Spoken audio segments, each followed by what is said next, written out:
Okay. Just thought everyone would want to, because there were obviously people wondering. Yes, absolutely. About my bed. And I put it off. The Guinness Book of Records, what, for the oldest person to roll round this off, world? Go get going. Walked right into that. Listen, I'm old enough to be independent on my own in the radio, so you're relieved of your duties. Bye-bye. Farewell. Bye.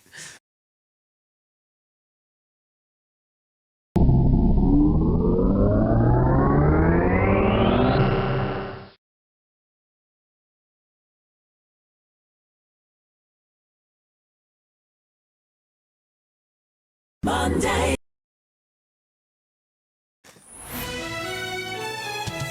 Good morning to you. It is Monday the 26th of August. This is Kay Adams with you till 12 on BBC Radio Scotland. After a week of fending off criticism of her decision to let her then 15-year-old son, he's just now 16, go off travelling in Europe with a pal, TV presenter Kirsty Allsopp has hit back with a counter-view.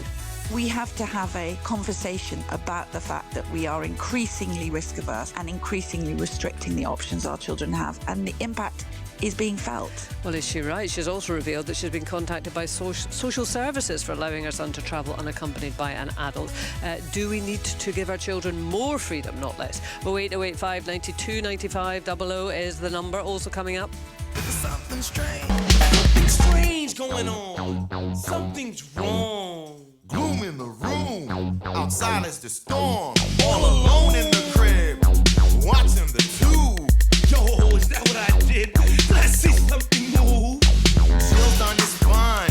Your heart fills with fright. Not filled by the things that go bump in the night. Walk through the wall with no time to stall. You call the Ghostbusters. Well, that's who you call. Ghostbusters. Good for business. Ooh, I'm sure Simon Calder's going to have a view on that one. He's here with his travel surgery from goodness knows where. I've just arrived at Europe's most... Oh, good morning to you. I hope you have a rock and roll day. Mornings on BBC Radio Scotland. There in the news bulletin, and indeed it's been in the news all over the weekend, hasn't it? Oasis potentially getting back together.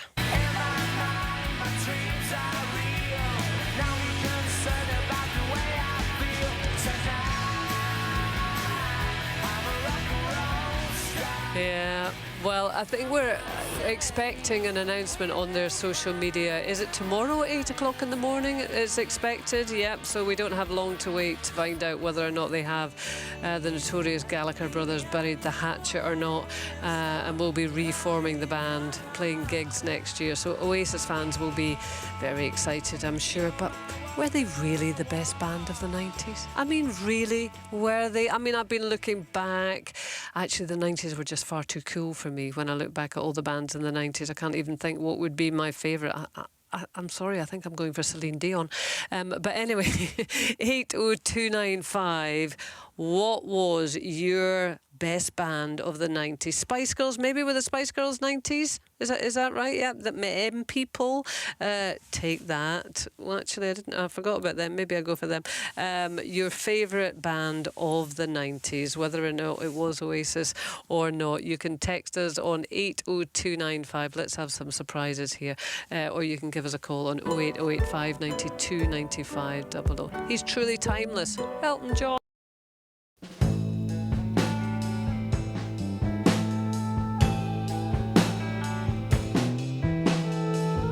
Walking down this rocky road, wondering where my life is leading, rolling on to the bitter end, finding out along the way what it takes to keep love living. You should know how it feels, my friend.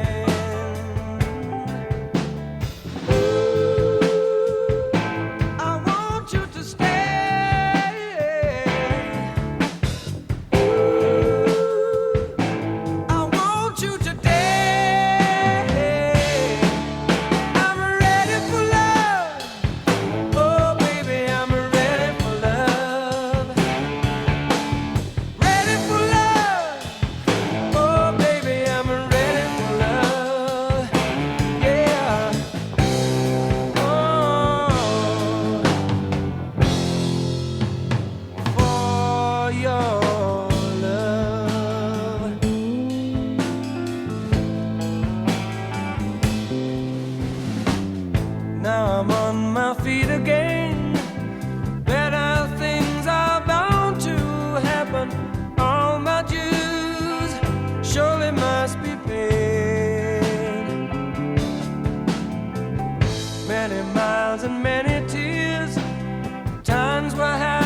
Yes, he is. Yes, he is.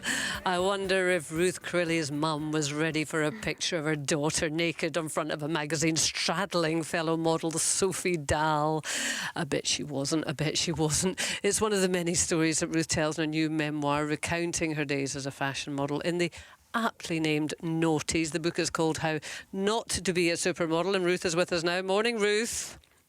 Good morning. Can you hear me? I can hear you perfectly. Can you hear me? Oh, I can, but I was having palpitations. That's the fastest I've ever run. I thought, you know what? Where have I'll you go been? and get my AirPods. I went down the stairs to go and get my AirPods, and then I thought, oh my God, I'm going to miss it. I'm near death here. Have you ever done that on the runway? Has it ever been the case that, yes, so here we have Ruth Crilly who's wearing some Armani number and you're not there? You know, I only ever did it 4 times. I was so bad at it. This is kind of the point of the book, is all of the ways that I was just too bad at stuff to ever make it as a supermodel, because I go to pieces under any kind of live pressure. I just fall apart. And so having to walk under that pressurized situation, I just couldn't do it. And in one, they videoed it and they made me watch it back afterwards. And they said, look at how bad you are. And I caused a logjam of people behind me because I was just sort of tottering along like a newborn dinosaur in these heels. Oh, it was terrible. A logjam of supermodels. But come on, you must have been good at it because you straddled Sophie Dahl naked. That's the litmus test. I was, this is what I found was really interesting about writing the book, was trying to get that balance of, I did do really well. And so I can speak about this with some authority, but at the same time, I can't take myself seriously. And so I have to find self-deprecating ways of talking about what happened. And that's what I wanted it to be as well. I mean, I wanted it to be a celebration of the fact that I am a disaster magnet in pretty much every walk of life. The most mundane situation can turn into a catastrophe for me. Well, I mean, it's lovely that you're so self-deprecating, but I mean, apart from the physical requirements of a model, and goodness knows what they are these days, I mean, why did you go into it? Because I would have thought models, just by the very nature of the job, would have to be, incredibly self-confident and, have just this feeling that they were it, that the last thing you want to be as a model is self-deprecating. Most start off, I think, as being, so many, I can't speak for now, but then so many started off really, really young. I don't think anybody really has that kind of confidence at that age. It's something you get with age, isn't it? But I was doing a law degree and I was in my second year of the law degree when I got scouted. And I've always been sort of... I've always had really unrealistic expectations for myself. And I just thought, you know what, I'll do that. By next week, I'll be Kate Moss, millionaire. Brilliant. Let's go. See a law degree. And off I went. So you gave up, gave up the law? Yeah, I gave up the law. Oh, yeah, I went back to studying, but whilst I was modelling. But I just turned my back on it and ended up doing modelling for 12 years after that. And so up until that point tell us what it means to be scouted, because most people won't know, but you hadn't sort of had a secret dream to be a model? You didn't think, I'm hoping this is going to come off. Did it come completely out of the blue? No, obviously I was obsessed with fashion magazines when I was a teenager. And, all my walls in my bedroom were torn out perfume magazines with models on, all blue tacked up in it. There was no wall left. I had a wall of posters. So it was obviously there, but I was just a girl from Redditch, and it was small town. I didn't know anybody that went to London, or it just wasn't on the cards. Right. It was one of those things. I may as well have said, I'm going to go to NASA and be an astronaut. It just wasn't.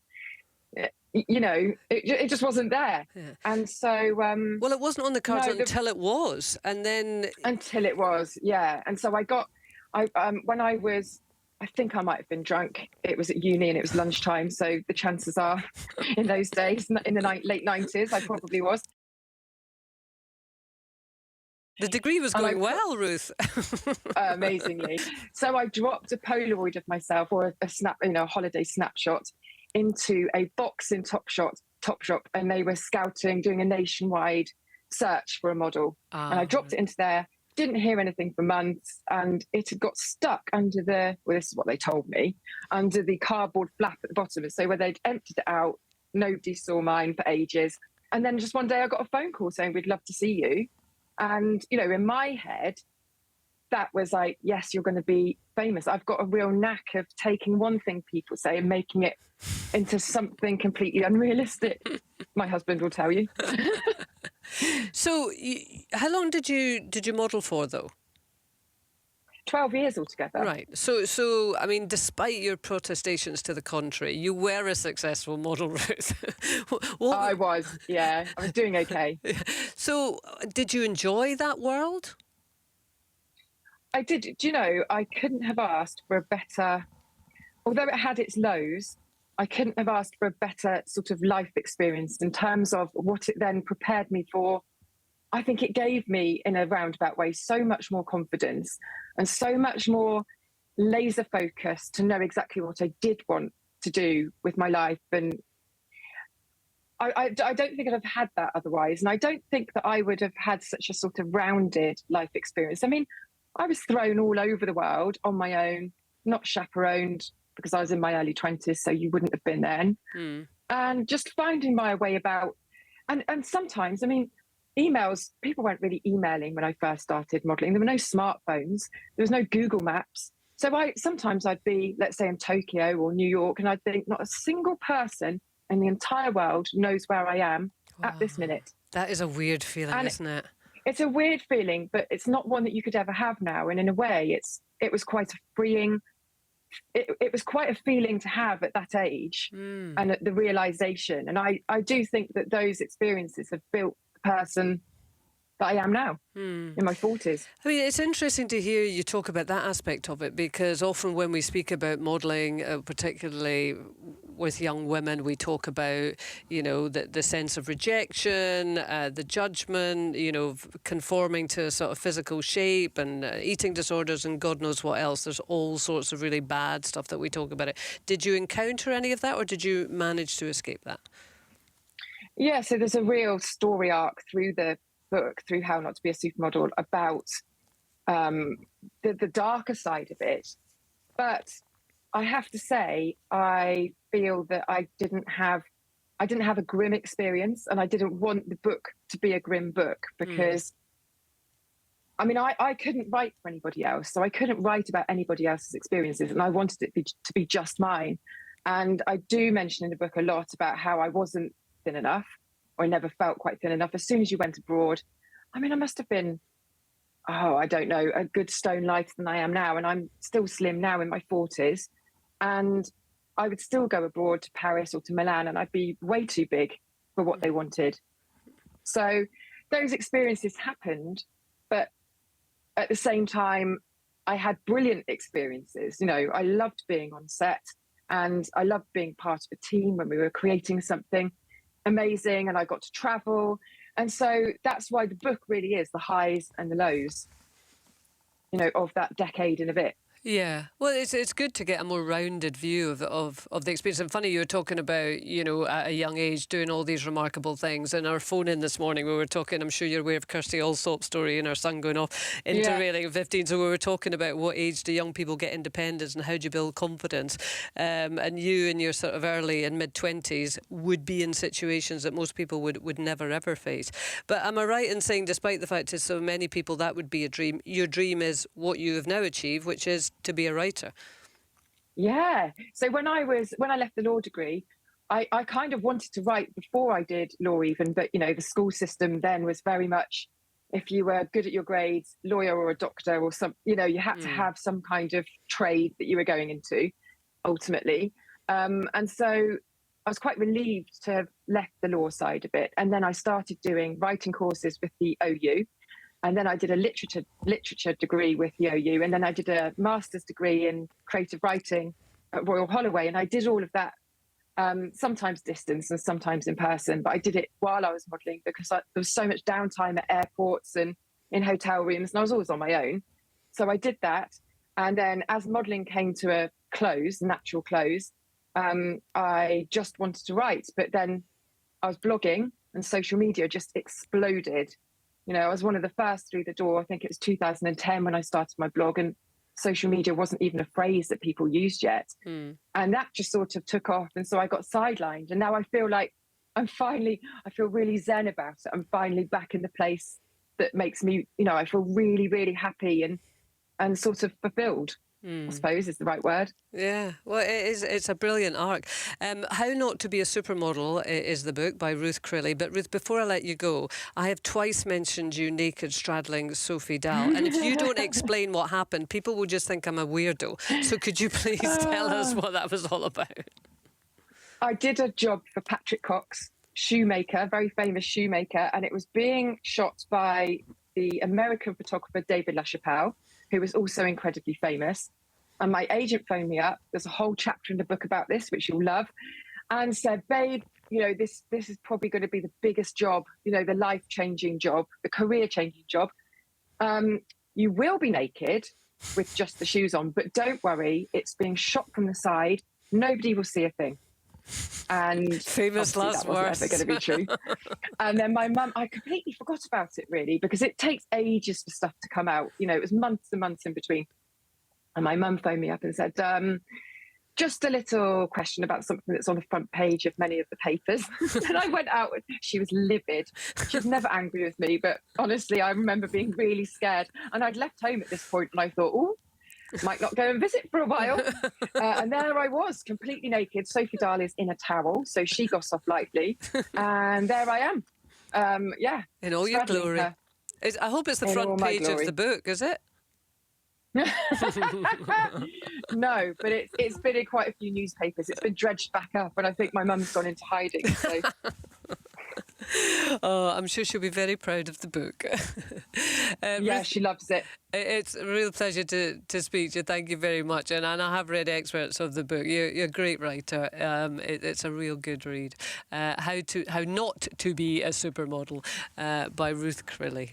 And that's out European football lives here. The action continues on Thursday in the UEFA Conference League playoff round. It's not over yet, but they trail after the first leg. FC Copenhagen 2, Kilmarnock 0.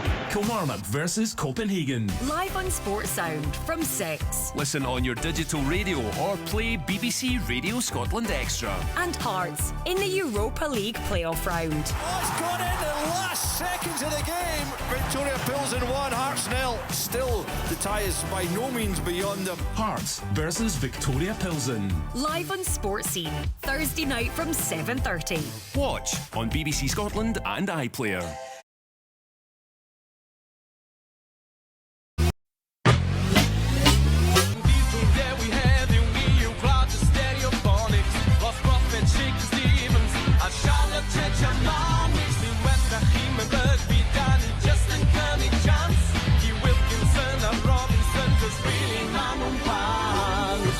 It's 8:40.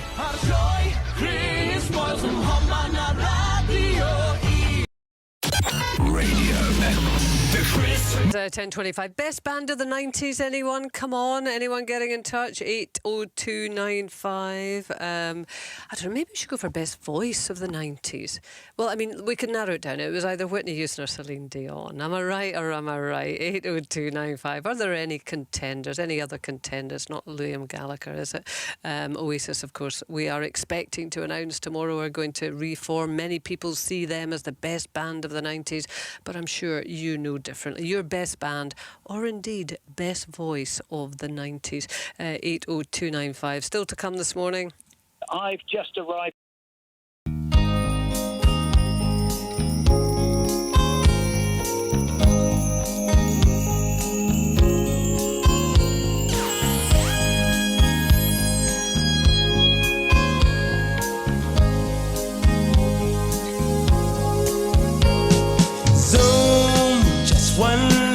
And then my heart went boom suddenly, and we were on the moon, flying high in a neon sky.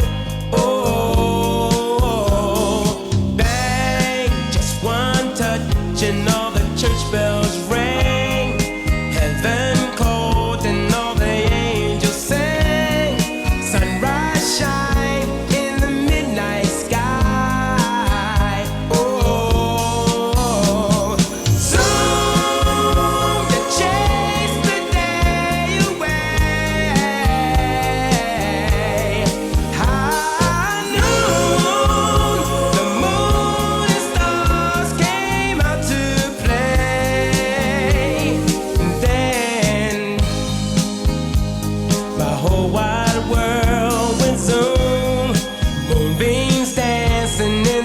afternoon, shadows flowing as the roses bloom, looking down on a wonderland.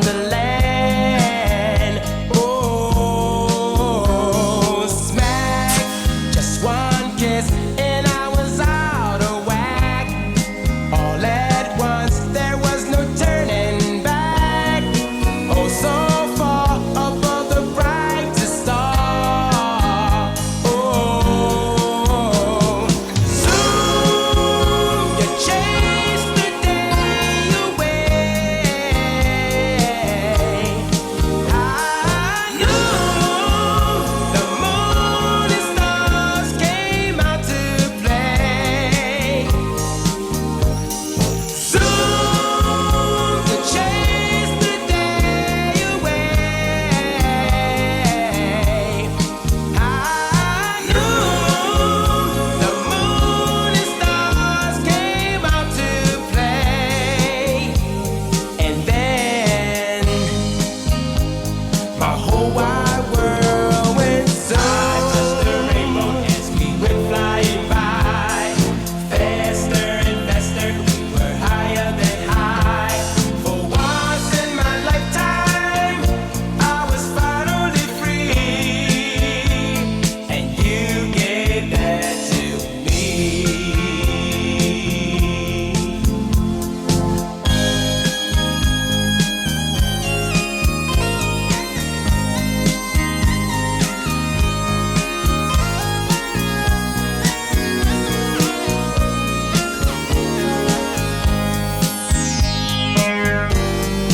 Oh, soon you chase the day away. High noon, the moon and stars came out to play. Oh, soon you chase the day away. High noon, the moon and stars came out to play. Oh, soon you chase the day away. High noon, the moon and stars came out to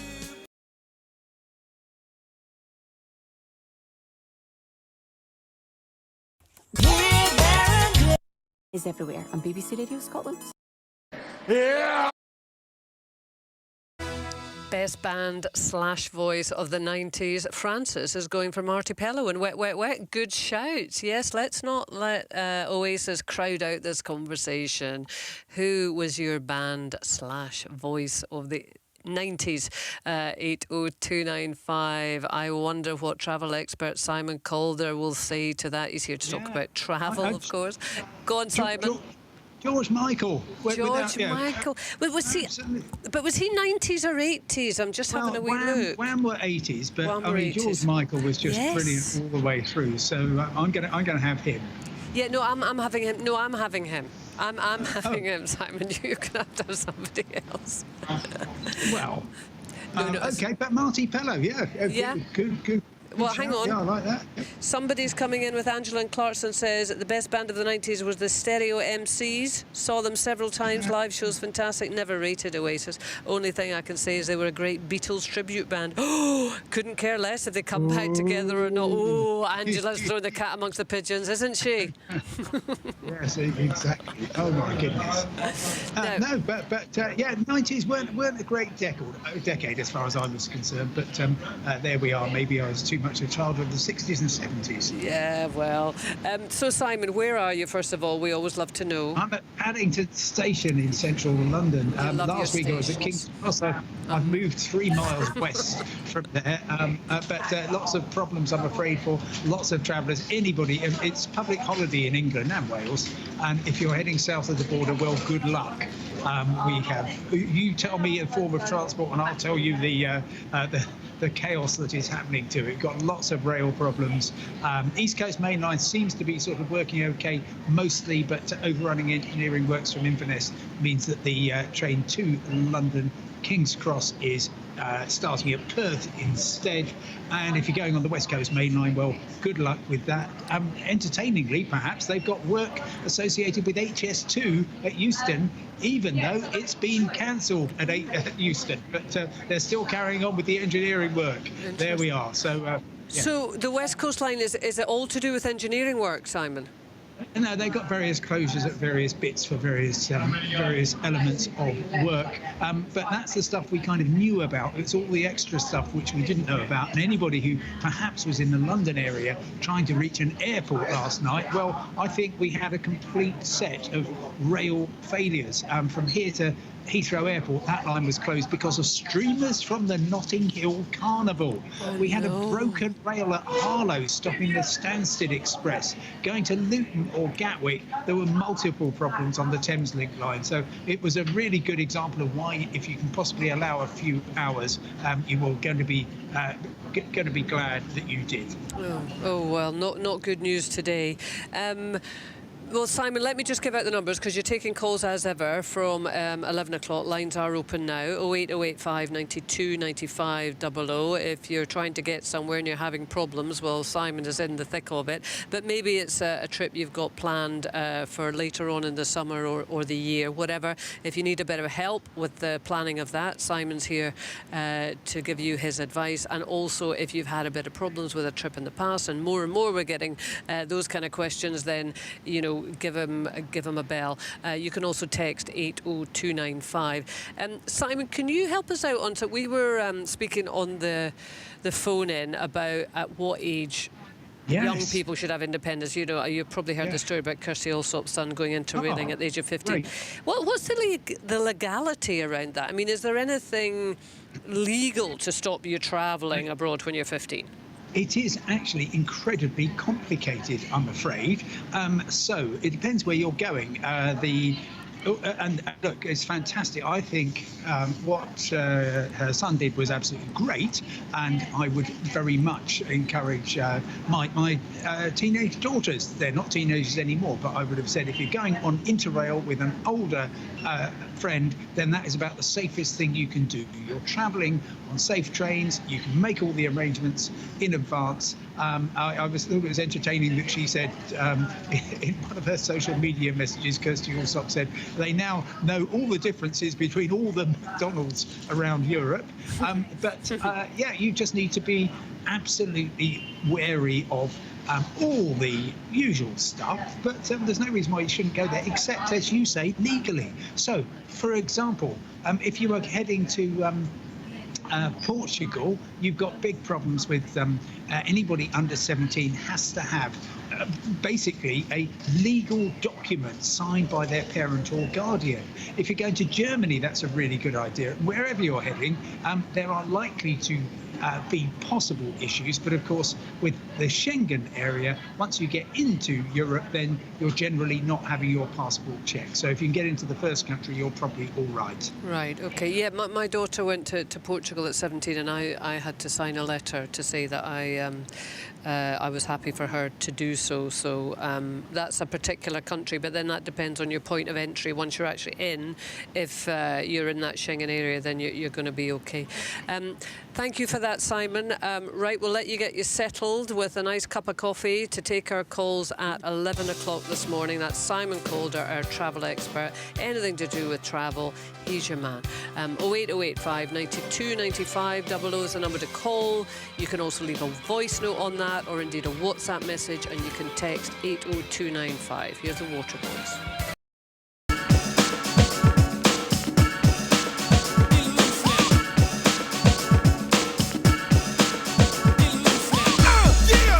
Y'all just don't know. Payback is most definitely in effect. Right here, right now. Yeah, Dre, you and your Scooby Dog girlfriend. Let me tell y'all something. I got my boy JT Money on one side. I got my boy Clay Fossier on the next side. Yo, we just finna rip. We finna rip. Yo, JT. I know Southern ain't trying to diss, coming with that whack shit. Keep trying to front, mess around and get blasted. And your back split, cause this drastic. Run up on my homie and you leave in a casket. True players don't talk that way, shit. Talk about letting another brother suck it. Only punks talk like that. I won't even bust you, I'll slap you with my gat. Frontin' like a gangster, but you's a faggot. See, you can act it, but you can't back it. Brother like me won't play with I'ma book when I get you. Whatever, I'm going all out. Step on death row and spread your house, sucker. Soft bad cookie trying to talk fast. Mess around, get a missile launched at your ass. And for your homie talking fly slick, if we was locked up together, I'd have made a my trick. Cause I know y'all pranksters. Y'all suckers still faking like gangsters. Rough time. Death girl. Death row.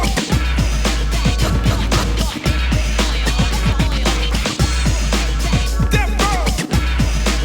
Death girl. It's about time for me to tear the roof off the mother. I grab the gat and make all your punks run for cover. You can fool a groupie, but you can't fool a gangster. 1985, you used to be a prankster. Down with Lonzo and the wrecking crew. Turning off the lights and dressing like women too. So everybody on death row must be a joke. I put a lemon to the chair, watch you folks smoke. Real gangsters don't follow punks down here. I guess your boy Snoopy Dogg must be a queer. Now who the hell you gonna blast in Miami? Step to me and I'll kill your whole family. And I do mean the whole you think I'm playing, son. I got my Glock to your head, now where you gonna run? Before you just my homie Luke, you better think twice. I put a trigger pump and turn off your light. Yeah, son, you just don't know the boys. Know about your Dre back in the days when you used to be dressed up in them old sequence outfits, looking real pretty on them album covers. Now you was singing back in the day, son, Dre. Yo, you had lip gloss and all that on. I bet you had that real sweet perfume. Yo, Dre, you know what I want you to do for me right now? Take off that G-string, baby. Verse 2, silly sucker, stop riding on the deals. Next front on my homie and you're bound to get killed, kid. Dr. Dre, you ain't slick. You did a whole album of other dummies bullying tips. I'll wreck your whole staff. Bust shots at them fast, you suckers can't laugh. So don't try to flip the script, money grip. I got a tech on my hip. Plus I'm in the mood to trip. And I'll take it, folks. Take a walk down Death Row, them suckers get petrol. Cause that junk ain't nothing but soft town. Play bad, get knocked off, clown. I'll be on the DL scoping. Catch you slipping, leave your head and your chest open. That sucker change gears like a 10-speed. Last album, homeboy was against weed. Now he missed the chronic man. Get out, sucker, try to play bionic man. Act like you wanna be tough, and the boys gon' call you bluff. You Yo, Drake, check this out. What you gonna be this year? I wanna know what you gonna be this year. Last year you wasn't smoking no weed on the album. This year you smoking weed on the album. One year you was all dressed up like a little freak on the album cover. This year you a gangster. Yo, Drake, could you please tell me what you gonna be? I better yeah, I'ma tell you what I am. I am a real player. Yo, that might have been your girl that was on stage who was giving me straight neck. Yo, let me tell you something, Drake. Cowards in Compton get sprayed in day. Cowards in Compton get sprayed in day. Yo, cowards in Compton will get sprayed in always in mother day. You all hell yeah. Get loose now. Get loose now. Get loose now. Get loose now. Get loose now.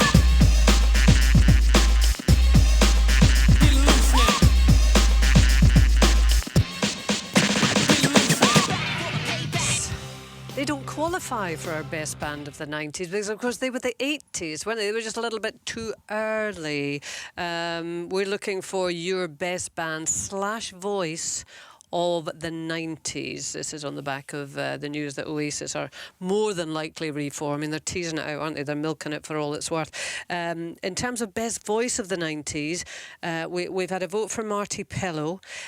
Simon Calder was going for George Michael, and I think, yes, oh yes, I can get drawn in any direction. As soon as somebody suggests something, I go, oh, you're right. Celine and Whitney, come on, people. Celine and Whitney, if you're talking about the best voice. But Eliza's come in with Heather Small, people, yes.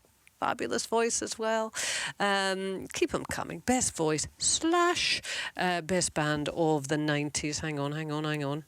Correspondence coming in. A pigeon has just flown through the window. Best band of the 90s, Kay, was a copycat boy band from Kilmarnock called Tack Zone. I like that. That's from Schlermy and Steps. Not Take That. Tack Zone. Yes, I like it. Thank you for that. Alternatives are always welcome here, Schlermy. 80295. Now, come January this year, private schools will face an uplift in their costs when the Westminster Government removes their exemption from VAT. Last week, head teachers from around 50 private schools in the UK signed a letter asking for a delay until the new academic year next September. But as it stands, the change will happen in the new year. So what impact is that likely to have? Fiona Gillis is a former teacher with 2 children at private school currently. Brendan Farrelly is a senior vice principal at Belmont High School. And the Herald Education correspondent is Garrett Baylor-Stell. They all join me now. Good morning, all. Morning. Morning. Good morning. So, Fiona, what do you know about what is going to happen as the parent of 2 kids at private school? Well, obviously, VAT is going to be added, and I'm going to be particularly stretched, is what I know. I mean, has your school told you that that's it? Fees are up 20%? Yeah, as of January, we've already seen quite a considerable amount of people leave school just because they're just not going to be in a position to pay that. So they've had to make arrangements to move their children. Right. Okay. Sadly, children that have been there since nursery. Right, OK. So, I mean, it's had a direct impact then. There are definitely people taking their children out of school. Yeah, absolutely. Absolutely. I mean, I think the thing to remember is that not everyone that sends their child to a private school is a multimillionaire. They've made that choice for various reasons. It might be for kind of social or emotional reasons for their child, and obviously the increase is it's leaving them in an impossible position. Mm-hmm. So what kind of difference is it going to make to you as a family then? Well, quite considerable ones. Obviously, we have to,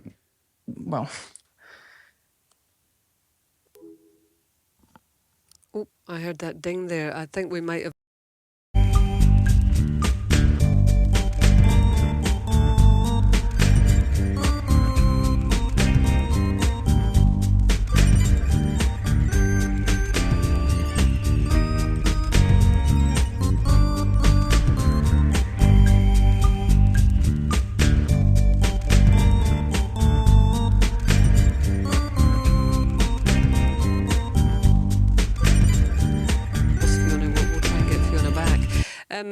Brendan, Senior Vice Principal at Belmont High School. Are you just putting prices up?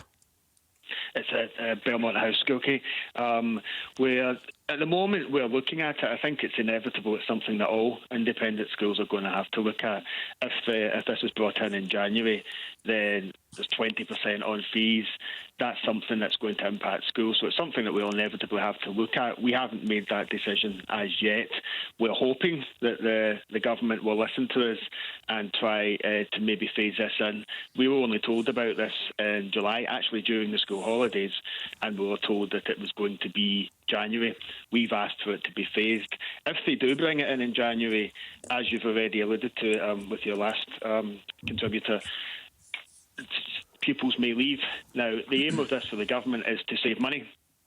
If 13% of the 30,000 pupils that are in independent schools, if about 3,000 of them leave, it doesn't save them any money. It actually costs them money. So it's not going to actually achieve what they're trying to do.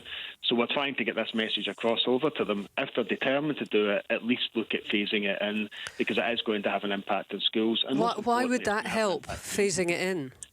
It would just give them a longer time to look at things. It might mean that rather than, if schools were looking at putting fees up, they might have to put a large amount of fees, a large contribution up next year. If it was phased in over a year or two, then maybe you could phase the upgrading fees in, so it wouldn't have such an impact straight away.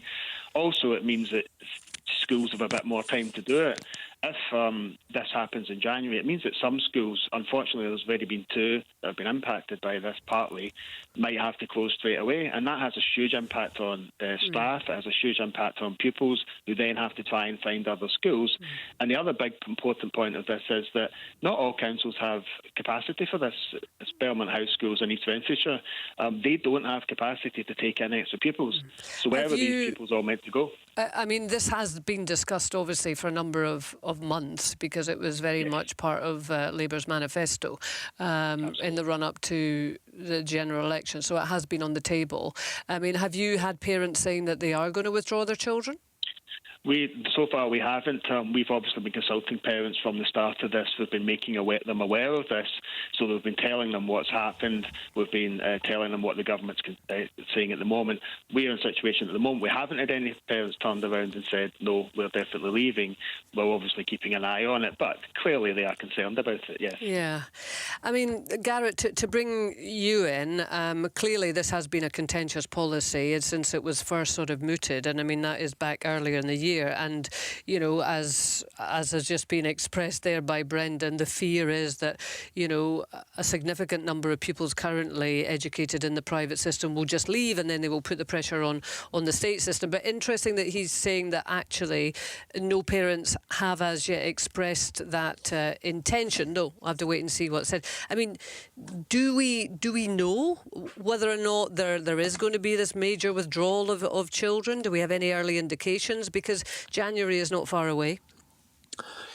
Yeah, we haven't seen for sure that there'll be kind of an immediate move like that. But what we have seen is that obviously every school is in a very different situation than each other one, whether that's financially or whether that's enrollment or just in terms of what they offer and the kinds of families and services that they cater to. So I think what's really in terms of the two schools that we've seen have to close already, because for the most part parents have been concerned about not being able to afford, is that this the rollout in January has really caught people off guard, I think, from the folks that I've been speaking to, especially the parents. Why has it caught people off guard? I mean, it was very much part of the Labour Party's manifesto for the general election.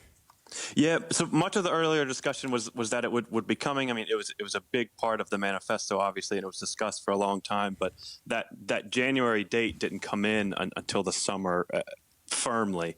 And I think most people kind of across the school sector who I've spoken to just expected to have at least a school year to prepare for it, whether that's parents who might need to leave to find a place in their local council school or as Brendan was saying, their schools to kind of adjust their budgets and business plans accordingly.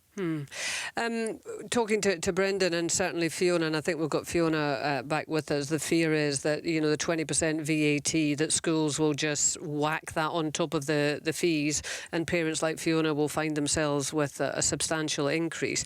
Are there any other options open to schools to try and mitigate the situation for their pupils and their families?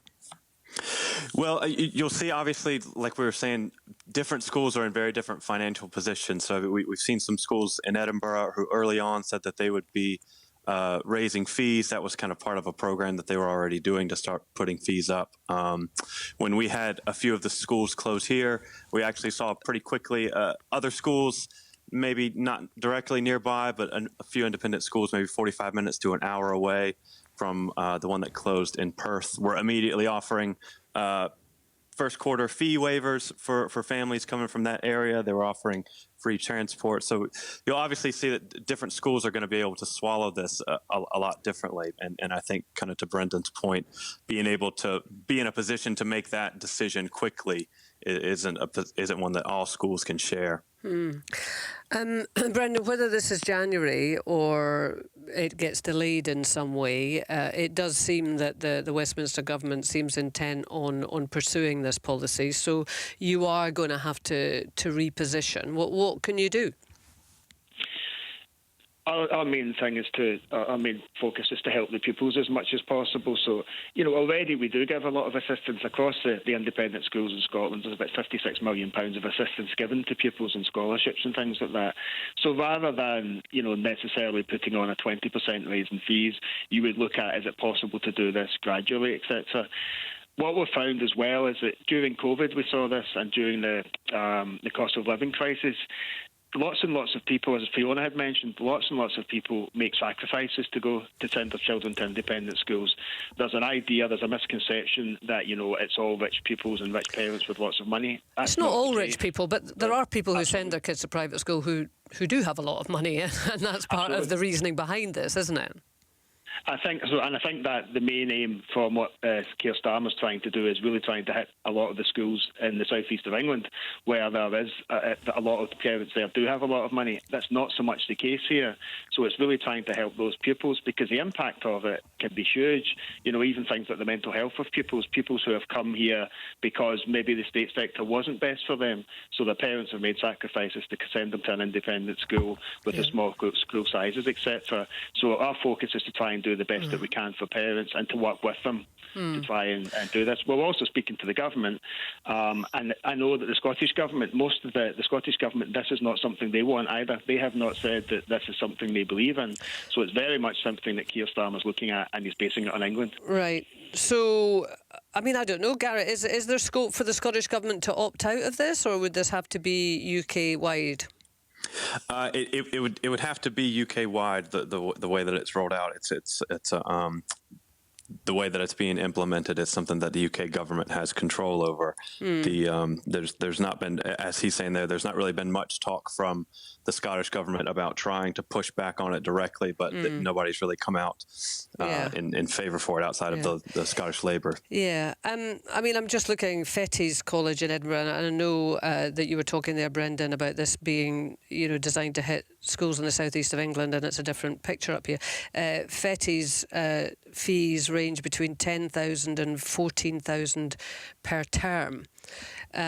So you're getting up to 45,000 a year. You have to kind of assume, Garrett, that the people who are sending their children to Fettes are pretty wealthy in the grand scheme of things. Is it that unreasonable that they should be asked to contribute when the state sector is struggling?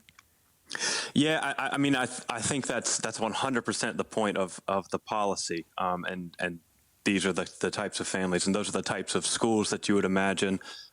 Whether folks are traveling in from a long way away to attend a school, as much for the name that it offers, that it'll give, as much as what's being offered there. But I think what we've been seeing recently is that it kind of, as Fiona and Brendan were saying there are very different types of schools on offer. So the school that I was covering that closed in Inverclyde was a very small religious school.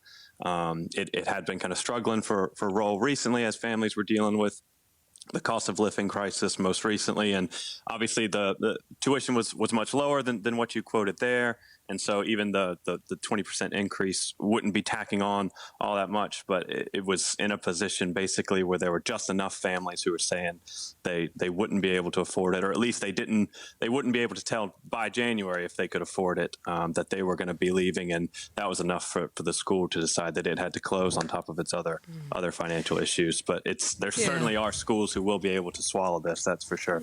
And then that's what makes it difficult. I mean, I think we've got Fiona back with us, whose two children are at private school and for whom it will make a big difference. We have such a range, don't we, Fiona? And I mean, clearly there are schools in Scotland as well as the rest of the UK, where the parents have considerable wealth. I mean, if you're paying 45 grand a year for the education of your child, then you've got to assume that you've got considerable wealth. And fair enough, Fettes is at one end of it. The state sector is struggling. Can you not see that? Well, yeah, if there can be a bit of redistribution here, it would be a good thing. Yeah, I do get it. I've worked in a local authority school and in a private school, and I would absolutely love to say that they're just schools. It's just, I just think that, I mean, the rationale behind obviously slapping on the fees to create more jobs, more teachers. There are already teachers that cannot get full-time contracts. We've got schools with massive class sizes, with all these different issues. I just feel like there's problems in a different area, and I just think, see, if something's not broken, why are we trying? I get about the redistribution, but if it's not broken, why try and fix it? Why change it? Well, I mean, I guess they would argue that it is broken because, as you say, you know, those class sizes in lots of state schools are overly high. Yeah, but I wouldn't say that it's the behaviour within schools that put people off. There's absolutely no control within schools. Teachers' hands are tied so much. I mean, the things that I've witnessed.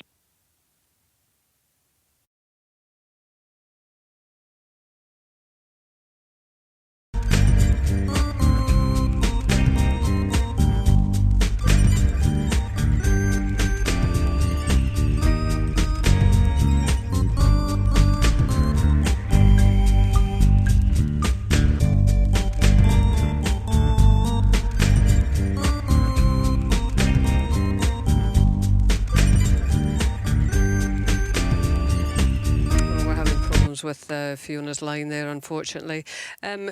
Garrett, in terms of the intention of this policy, which is to siphon off, I guess, some funds from the private sector and redirect it into the state sector to improve the quality of education there and the number of teachers, is there any evidence to suggest that that will actually happen? Yeah, so it's something that, especially for Scottish schools specifically and the Scottish state sector specifically, there are still some questions that need to be answered, because as the Labour was rolling this out, there was talks that they expected to generate something around £1.7 billion that they're planning to ring fence specifically for the state school sector. But we've seen estimates since then that in terms of what Scotland will see of that, it could be anywhere between 51 million to 150 million. There's talk of Keir Starmer was very clear that he wants to use a lot of that money to recruit additional teachers, as much as maybe 6,500 new teachers. And again, that's something that Scotland really needs. I mean, a lot of local authorities have been struggling for years with retaining teacher numbers.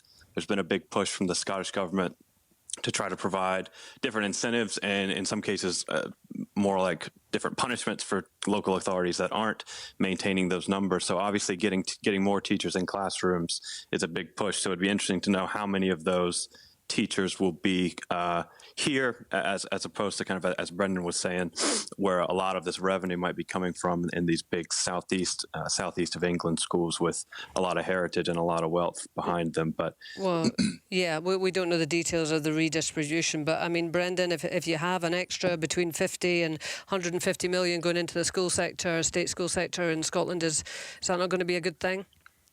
You can actually see that, the moral perspective for doing that, but what we're really looking at is the reality is that that's unlikely to happen. As you said, it's possibly about 51 million that they would save. When you looked at that, the bigger report, which the Scottish Council of Independent Schools took out, it looks at it, it reckons it will save about a third of a teacher's salary in each school. So the significance of it isn't going to be huge. And the reality is that if a lot of pupils did decide to leave, as was said, 13% of pupils left the independent sector.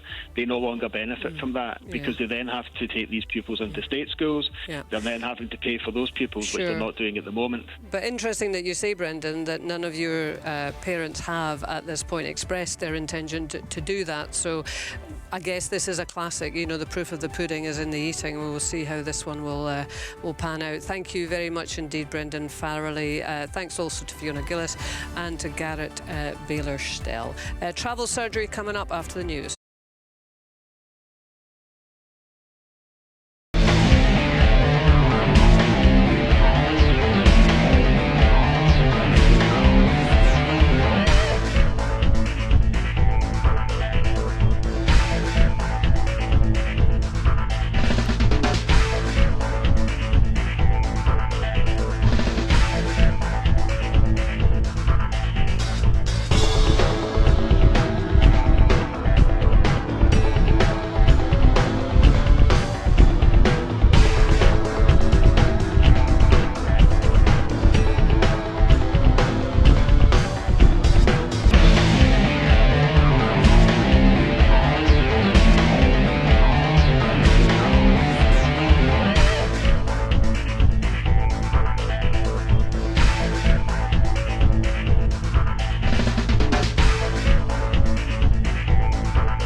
chatting last week about karaoke.